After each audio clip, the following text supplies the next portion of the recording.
Bonjour à tous, cette série continue. On avait évoqué précédemment les plantes mellifères d'automne que vous pouvez retrouver dans cette vidéo. Et aujourd'hui, on va plutôt s'attacher à décrire les plantes mellifères d'hiver. C'est parti.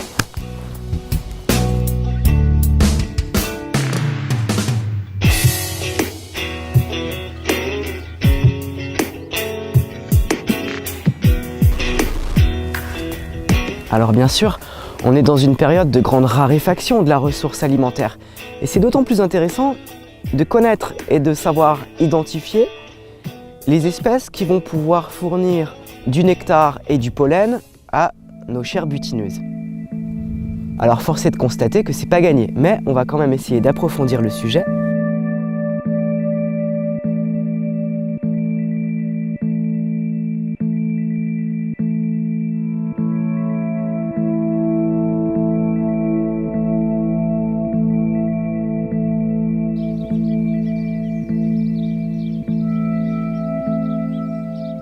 Voici une plante emblématique de la floraison hivernale, le perce-neige, surtout présente dans les parcs et les jardins.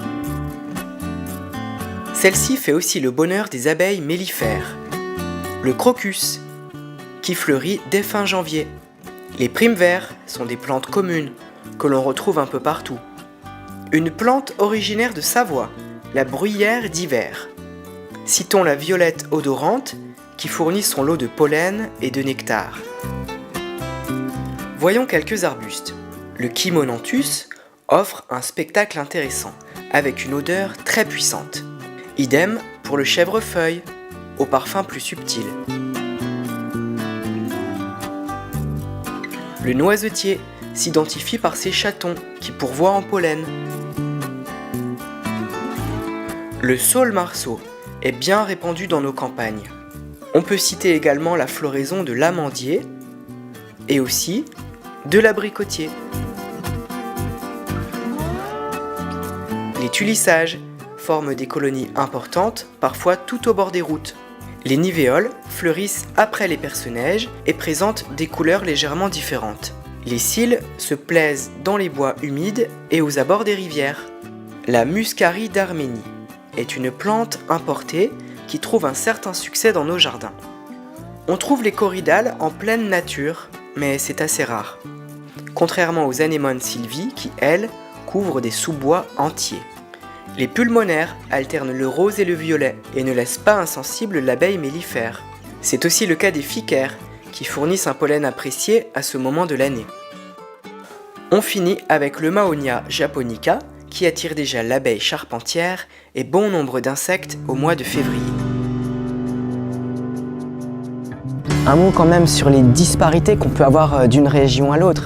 Un exemple dans l'Isère, le romarin tel qu'il est actuellement à ma droite et à ma gauche tel qu'il est dans le sud de la France depuis déjà des mois et notamment sur tout le pourtour méditerranéen.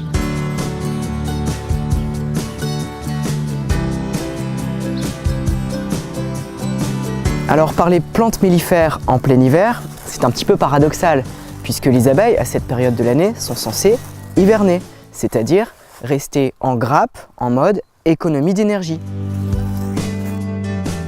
Si bien que par exemple le Mahonia aquifolium de mon jardin, bien qu'étant en très grande floraison en décembre, n'a pas été visité. Pourquoi ? Parce que déjà depuis de nombreuses semaines, on a eu un temps normal de saison, avec du gel, de la neige, des températures normalement basses.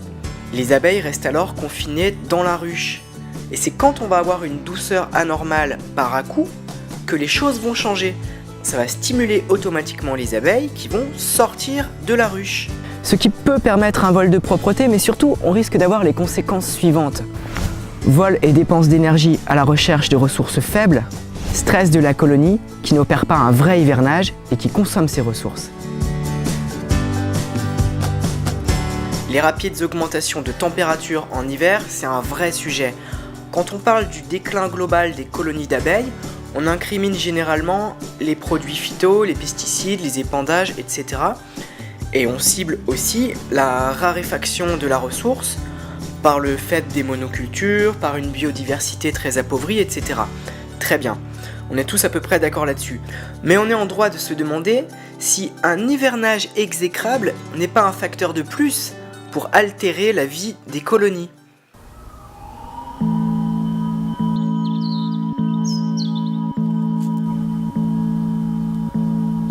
Bon, alors, elle marche cette caméra là?